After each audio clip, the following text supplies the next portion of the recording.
Okay, lovely people, thank you so much for joining once again. I appreciate you coming to visit us. Family, a report came out that Burkina Faso has been attacked by al-Qaeda. Well, today, the truth behind this attack will be revealed, but I'm not going to use my opinion. No. Let me stand like I know nothing about what exactly is happening. I'm going to place at least on 3 or 4 clips to help us understand what exactly happened, who were behind the attack and the collaboration and whatever it is that happened in Burkina Faso. Let's find out. Now, according to Al Jazeera, al-Qaeda affiliate, I'm just reading a portion to pick just a keyword, okay? And this keyword will connect to the videos that I'm going to play. Or let me say, this keyword used in this article is the key to open the door to all the truths regarding this recent brutal attack in Burkina Faso. Now let's read. According to Al Jazeera, al-Qaeda affiliate claims 200 soldiers killed in Burkina Faso attack. This is the headline. So this is what the keyword is. An al-Qaeda affiliate has claimed it killed 200 soldiers in an attack on Burkina Faso army base this week, according to an NGO that tracks armed groups' online activities. Please, this is the key to open the doors to all the truth. An NGO that tracks armed groups' online activity.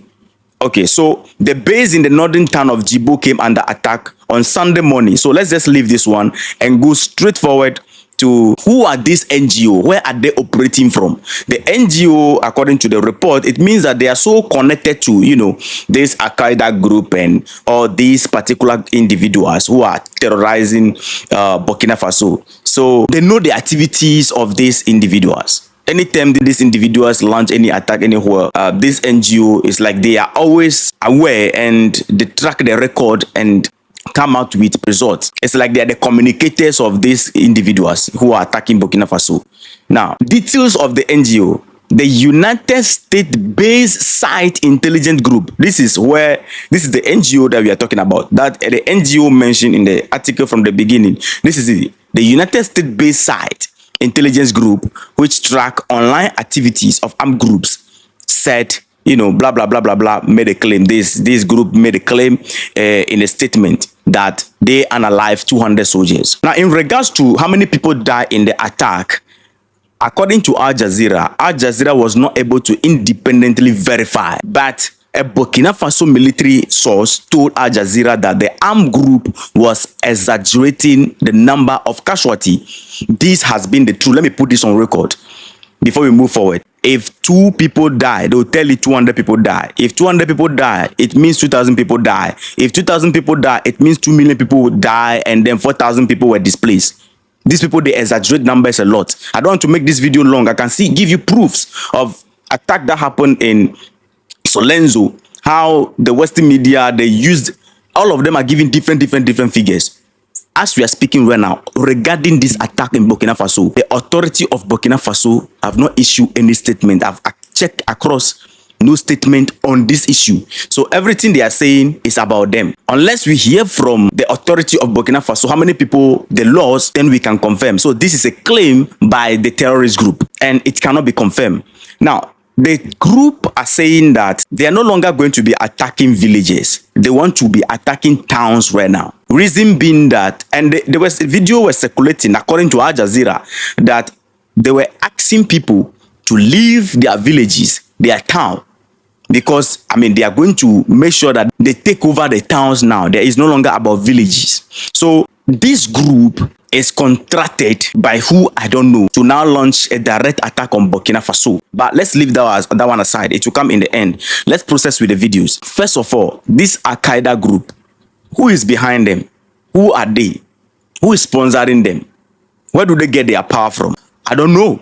But there is a video circulating online. Let's watch that video. So post 2021, so this is last year, 2024, we spent $697 million of the taxpayers' dollars in Afghanistan, including $534,719,000 in change from USAID in Afghanistan. Your money, $697 million annually, plus the shipments of cash funds madrasas. ISIS, al-Qaeda, Boko Haram, ISIS Khorasan, terrorist training camps. That's what it's funding.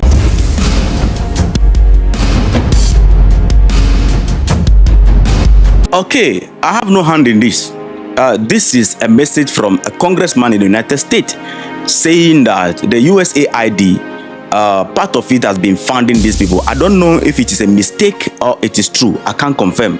So this is just a video circulating online, and it is not AI generated video. It is a true video from the United States. I have no hand in this. So let's go to the communicators of this group, the NGOs. According to Al Jazeera, they have been tracking the activities of the, these groups. And they are also in Nigeria. How are they handling the terrorist situation happening between Nigeria army, the civilians, and the terrorists? How are these NGO operating? There is another video, circulating on the internet by the chief of staff, is it the head of the Nigeria army, right? He said something. Let's listen to that quickly. To NGO issues, there are so many things I had. Initially, when the NGOs came in, when we started, they didn't want any oversight function. They didn't want us to know where they were going to. We had issues with that because now they will go into the enclave of the terrorists and go and treat them. You are treating the same people that is attacking the communities. You tell them no, that you are neutral. How neutral can you be? We've had situations where allegations of arms, them conveying arms to us just to make sure that the war continues. We've had situations where they will tell you they are taking food to communities. Halfway, they will tell you the trailer has broken down. By next morning, the trailer is empty. And that vehicle that is broken down, the driver will just go and drive it and take it back. So what had happened? You have funded those guys. You are taking care of them equally. We've had several situations like that. So we said, no, it can't continue like that. And that's why we insisted with the state government that, look, the state government must know what's going on. So if any NGO comes, it must be registered. We must monitor what's going on. We've had situations where NGOs will come in with unidentified individuals entering communities. You don't even know what they're doing. They don't have NGO ID cards. They are not part of the government. Who is taking them to? What are they going there for? And so by the time we started monitoring what they were doing, we noticed things started getting better. So which means something is going on somewhere. Because they come from all over the world and you don't know who is who. So that's why for every country, please regulate what the NGOs are doing, monitor what they're doing. Most times you hear them telling you that they spent $10 million and then you wonder where. Most times the money is spent on themselves, on their luxuries. The hotels they stay, the vehicles they are using, and all those things. The locals don't benefit much from them. And yet this thing keeps on. I've told you, somebody will come and pay for a house for 10 years ahead. So what is he trying to tell you? This thing will never end until after 10 years, or maybe he will renew it. And again, I always remember that if there is peace and the threat level is low, one, they are going to retrench them. Two, their hazard allowance will reduce. How many of them will want that? We're not saying all of them are bad. No, some are really doing very well. Some are extremely doing very well. But again, please don't just assume they're just monitor what's going on, monitor what's being spent. I think it's important. I think we've dealt with the issue. There's the last one of extermination of the... when is it going to end? Maybe I should ask you, when is criminality going to end? It's something that we have to live. No, the truth about it is just something that's the new world order. Beautiful. He said something about this is the new world order. I'm not going there. But according to him, the NGOs, he is suspecting that the NGO, they are sponsoring, they're helping these guys terrorizing their region. According to him, not my words. And you wonder why in Nigeria there's so much terrorist activity happening recently in Nigeria. It's becoming so loud in Nigeria. The border between Nigeria and Niger, I'm telling you, there's a problem there. Why? They want to have direct access to Niger. Because from Niger, when you are able to have access to Niger over there, where you are seeing on the map, that border between Niger and Nigeria, then Burkina Faso is just there. So it is a strategic activity happening in Nigeria, which the Nigeria government need to handle it very well. So but this man is saying that, he's telling us that the NGO, the man was actually accused recently by the Western media of unaliving his people. I don't understand their reportage. Anytime this group go to any village or whatever it is and then unalive people there, then they blame it on the military. I don't understand. understand? But well, this man was accused, and after the accusation, he came out and lay it out plain what exactly is happening on the ground. So he is suspecting the NGOs of playing a part in this. This NGO working hand in hand with human rights. They are in collaboration, direct collaboration, I'm telling you, with Human Rights Watch. So lovely people, let's go to the next video. I told you today is not going to be my opinion for you to say that official survivor is alleged. No.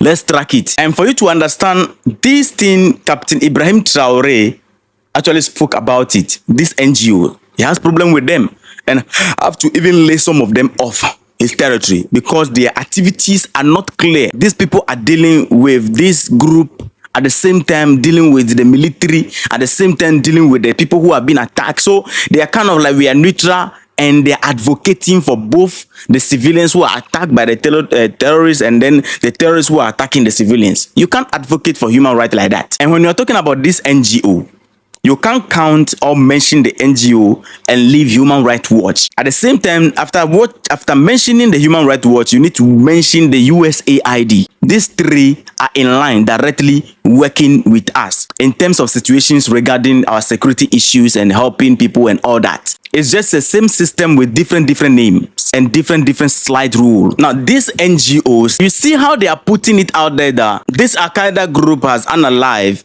200 people in Burkina Faso. All right, let the Burkina army go and fight back. These people are not going to report again.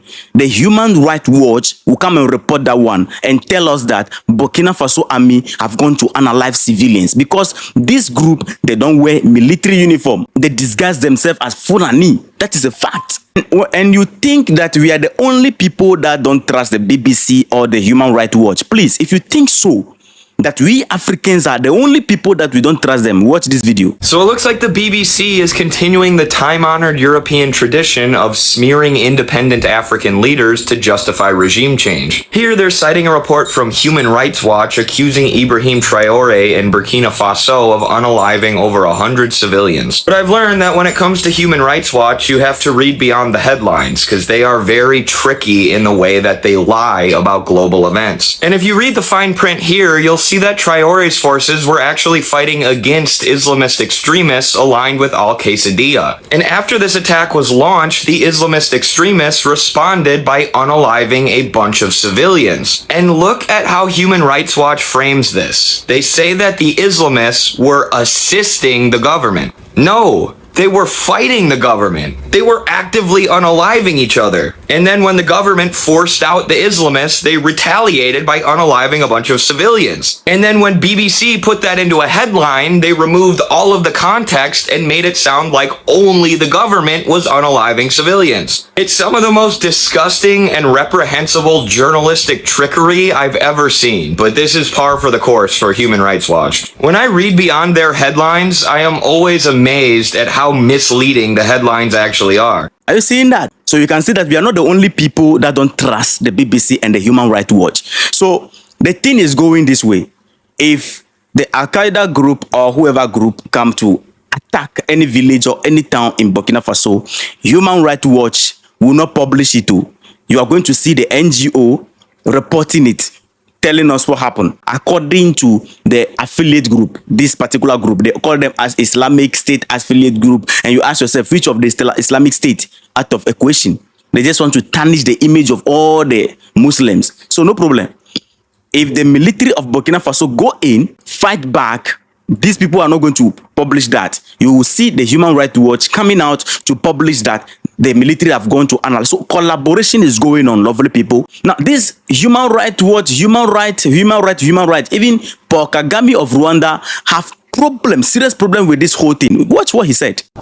You don't just telling the others what to do, what they should not do, or that what they are doing is not to your satisfaction. Who are you? Well, I'm not sure if we're talking about me personally. Well, you are the one actually raising these questions. So I think you better interpret it properly so that it is well understood. Okay. And you really need to stop this superiority complex nonsense about human rights. You think you are the only ones who respect human rights, or others it's about violating human rights. No, we've fought for human rights and freedoms of our people. much better and more than anyone, including you people who keep talking about this nonsense. Where we have taken our country from and where it is now speaks for itself. The rest of the story just comes from this complex. You know, these two worlds where there are people who know everything about human rights and all kinds of things, and another world where people are just people who don't know. But these are our human rights. It's not, when we respect the things we respect in our countries, it's not for you, it's not for anybody else, it's for ourselves. Is it not So universal? you don't sit there, yes, it is universal, but you don't sit there. If it is universal and you believe it, then you don't become the judge yourself. You don't start telling the others what to do, what they should not do, or that what they are doing is not to your satisfaction. Who are you? Well, I'm not sure if we're talking about me personally. Well, you are the one actually raising these questions. So I think you better interpret it properly so that it is well understood. Okay. I could see you asking questions in a manner that you want to influence the ones listening to us. But that's not correct. Okay. Yeah. I'm raising it once again in the context of the United Nations Development Goals. No, United Nations is us. You see, United Nations is not something alien somewhere else. Yeah. It's actually us. We participate. And the framework for this entire development. And by the way, I had been leading the Millennium Development Goals before Sustainable Development Goals. I was the co-chair of that with other leaders and some of the leaders in Europe. So you don't turn around, it's like you want... So you believe that there should be scrutiny on human rights in Europe, in Africa, No, in I all believe countries? that you shouldn't be there belittling Africans or leaders of Africa who are trying to... Oh no, but the conversation about migration is a real conversation about human rights. So you believe that there are valid human rights concerns to be taken into account in this conversation? Even in Europe, not in Africa. Not in Africa? In Europe. In Europe, not only in Africa. You see, their tricks are being known now. These are not my opinion. Everybody is having problem with the human right. Now, according to our own mother, what's the name? Dr. Rikana was exposing what the Human Rights Watch actually do in Africa countries. She said they sponsor opposition group against the government, breaking the country or the nation into disorderliness, which is the reason why I refuse to support, any political group that the Human Rights Watch is behind, especially Bobby Wine and some political groups in Mali that are fueling the return of democracy. All of these ones are sponsored by the Human Rights Watch, which is the reason why I always say that the Malian people, they should be very careful. And also, Dr. Arikana exposed the NGO also. He was talking about the Human Rights Watch, the NGO, and the USAID. I told you all these three are moving together. So listen to her. We need to understand the real reason why USAID is in Africa. And not just USAID, but other NGOs. You look at DFID, which is the British equivalent, and many other smaller ones. Their sole purpose was to act as if they're coming to rescue Africa. They're coming to fill in the gaps in government services, gaps in education, gaps in healthcare, gaps in humanitarian services. They're coming in the guise of addressing issues to do with human rights, issues to do with environmental protection and social justice.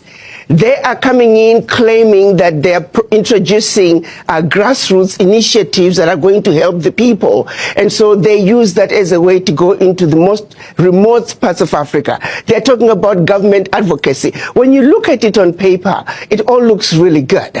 But they're actually wolf in sheep's clothing. They are using that open access sounding humanitarian to constantly destabilize governments. They are always supporting opposition. Their form of government advocacy is supporting whoever can keep the government in a turmoil. Their major agenda is to destabilize governments, destabilize countries. Their sole purpose, for example, filling in the gaps in healthcare and education. Where is the change? Show me one country that USAID was in and education improved. Show me what country where USAID was in and healthcare improved. The social services they are bringing, it's peanuts. The billions of dollars that are being given to USAID, a fraction is making it to the people. Beautiful.